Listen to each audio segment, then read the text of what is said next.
जिस संगठन को सरदार पटेल ने महात्मा गांधी की निर्मम हत्या के बाद दंगा, आतंक और अराजकता फैलाने के लिए बैन किया था, अगर उसी संघ का प्रमुख हमारे स्वतंत्रता संग्राम को, हमारी आजादी की जंग को, हमारी स्वतंत्रता और हमारे संविधान को ही नकारे, तो क्या आपको जरा सा भी आश्चर्य होता है? मुझे तो नहीं होता।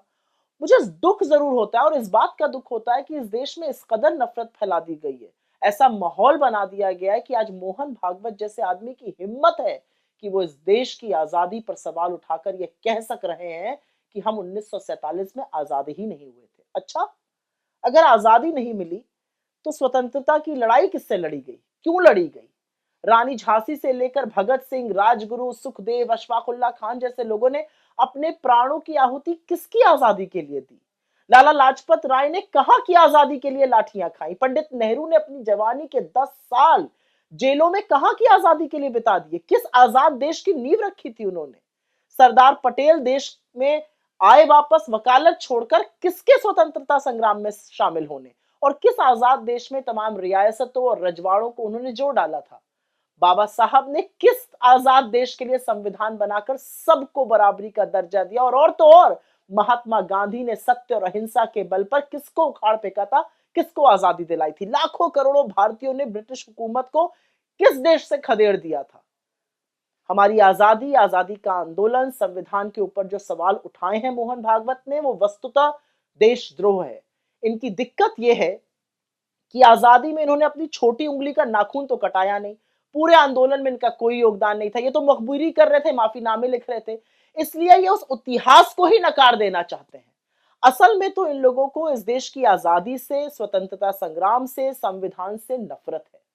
जिन्होंने संविधान की प्रतियां जलाई हों, जिन्होंने बाबा साहब के पुतले फूके हों, जिन्होंने 53 साल तक तिरंगे का बहिष्कार किया, वो ना आजादी को समझ सकते हैं, ना देश के संविधान को समझ सकते हैं। असल में इनके अंदर एक कुंठा है, और कुंठा यह है कि इनके पास एक भी ऐसा आदर्श नहीं है जिसका इस पूरे देश में सम्मान हो। इनके आदर्श तो अंग्रेजों की मुखबिरी करते थे, माफीनामे लिखते थे, अंग्रेजों का साथ देते थे, बताते थे कि कैसे 1942 का भारत छोड़ो आंदोलन, उसका कैसे दमन किया जाए।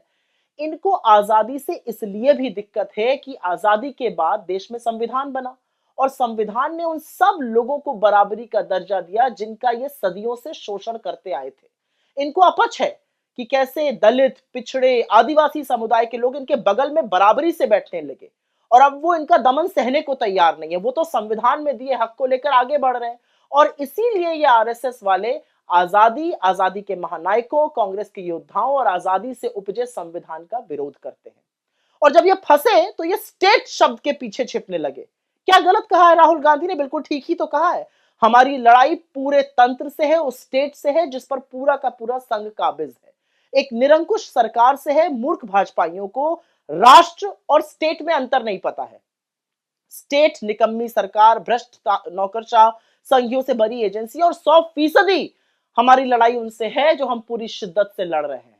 अरे कुछ नहीं तो संविधान का आर्टिकल 12 ही पढ़ लिया होता, उसमें आपको पता चल जाता कि स्टेट का मतलब कुछ और है, राष्ट्र का मतलब कुछ और है। लेकिन एक बात माननी पड़ेगी कि राहुल गांधी जैसी वैचारिक स्पष्टता और किसी में नहीं है। उन्होंने बिना संशय के इस देशद्रोही वक्तव्य को वो बुलाया जो बुलाना चाहिए था।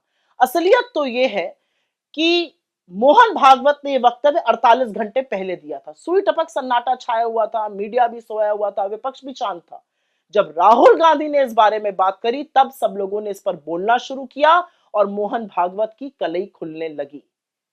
आज इस देश को जरूरत है एक ऐसे नेता की जो बेबाकी से, बिना संशय के विचारधारा की लड़ाई लड़ सके, जो गलत को गलत कहने का मादा रखता हो, और वो राहुल गांधी है, जिनकी रगों में बलिदानियों का खून दौड़ रहा है, जिनके पूर्वजों, पुरखों, अपनों का खून इस देश के तिरंगे में शामिल है।